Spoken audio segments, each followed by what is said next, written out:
Bonjour à toutes et à tous. Aujourd'hui, on s'attaque à un texte absolument incontournable pour le bac de français, la lettre 34 des Lettres d'une Péruvienne de Françoise de Graffigny. Et je vous le dis tout de suite, accrochez-vous parce qu'elle ne mâche pas ses mots. Alors, comment va-t-on procéder? C'est simple. On va commencer par une introduction pour bien planter le décor. Ensuite, on va décortiquer le texte en 3 mouvements successifs pour bien comprendre l'argumentation. Et enfin, on terminera par une conclusion pour synthétiser tout ça. C'est parti. Bon, avant de plonger tête la première dans le texte, il faut qu'on se pose quelques instants. Qui est cette fameuse Françoise de Graffigny? De quoi ça parle, ce roman? Et surtout, qu'est-ce qu'elle nous raconte dans cette lettre 34? Alors, il faut imaginer l'ambiance. On est en plein siècle des Lumières, une période de bouillonnement intellectuel incroyable où on remet tout en question. Et là, au milieu de tout ça, il y a Françoise de Graffigny. C'est une femme de lettres, une autrice indépendante, et elle a du cran. Son roman publié à ce moment-là, c'est une vraie petite bombe, une critique acerbe de la société. Et pour faire passer sa critique, Graffigny utilise une technique super efficace, un grand classique des Lumières, le regard de l'étranger. Elle nous fait découvrir la France du XVIIIe siècle à travers les yeux de Zilia, une princesse inca qui débarque de son Pérou natal. Et forcément, son regard est neuf, naïf et du coup totalement décapant. C'est un peu comme si quelqu'un d'une autre planète arrivait et pointait du doigt toutes nos absurdités.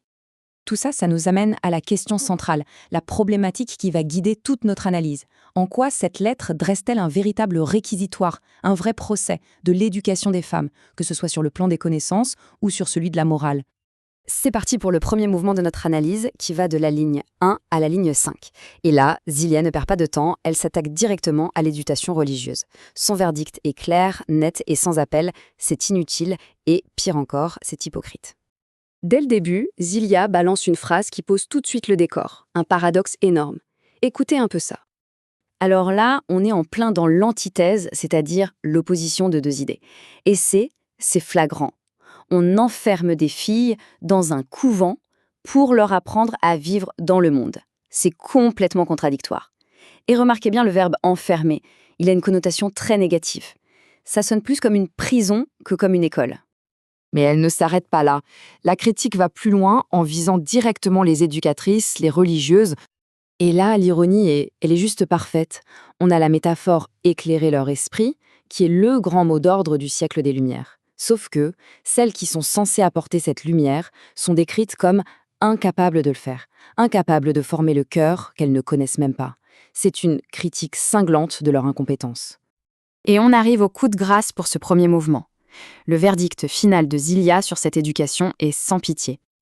Le mot joug, c'est un terme hyper fort. Ça compare l'éducation à une forme d'oppression, d'esclavage, dont il faut se libérer. Et le détail qui tue, c'est l'adjectif premier. Ça sous-entend qu'il y en a d'autres de joug, et que celui-ci n'est que le premier d'une longue série à rejeter. Voilà pour l'éducation religieuse. Passons maintenant au deuxième mouvement, des lignes 5 à 10.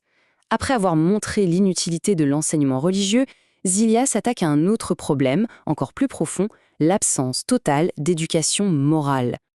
Ici, elle met en place une opposition très nette. D'un côté, on a l'éducation péruvienne, qu'elle idéalise un peu, fondée sur le respect de soi-même, ce qui rend chacun juge de ses propres actions, et de l'autre, l'éducation à la française, qui semble totalement passer à côté de ça. Résultat, une morale de façade qu'on jette aux orties dès que possible. Et ce constat, il l'amène à une réflexion d'une ironie, mais alors d'une ironie mordante. Attention, ça pique. C'est ça qui est génial. Elle prend le discours colonialiste de l'époque et elle le retourne complètement. Les Français, qui se voient comme le summum de la civilisation et traitent les autres de barbares, se comportent eux-mêmes en barbares, en négligeant l'âme de leurs femmes.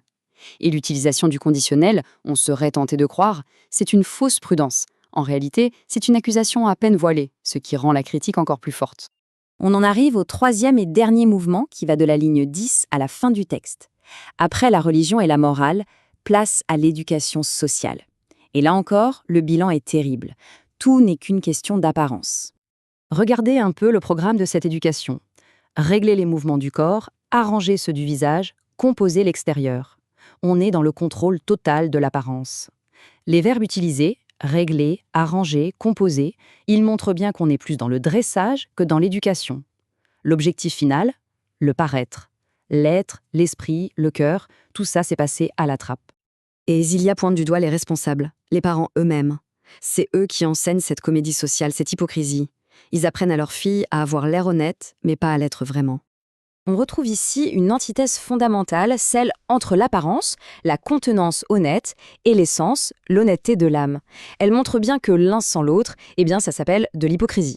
Le champ lexical est d'ailleurs très parlant. Contenance, honnête, hypocrisie, tout tourne autour du paraître. Et quelles sont les conséquences à long terme de tout ça? Eh bien pour Zilia, c'est tout simplement un gâchis immense, une tragédie éducative. Le constat final est amer. Le superlatif le plus précieux insiste sur la valeur de ce temps de la jeunesse qui est complètement gaspillé. On a une nouvelle antithèse entre ce temps précieux et les talents imparfaits qu'on acquiert. Des talents qui, en plus, deviennent ridicules avec l'âge. Bref, on passe à côté de l'essentiel, la formation de l'esprit et du cœur, les seules choses qui durent vraiment. Bon, il est temps de conclure. Alors, que faut-il retenir de cette critique au vitriol de l'éducation féminine? En résumé, on a vu que Graffini, à travers le regard faussement naïf de Zilia, dresse un portrait très critique de la société française. Elle dénonce l'hypocrisie de l'éducation religieuse et surtout cette obsession pour les apparences au détriment de la morale. Son analyse, présentée de manière très méthodique, utilise l'ironie et l'idéalisation du modèle péruvien pour pousser le lecteur à remettre en question les fondements même de l'éducation de son temps.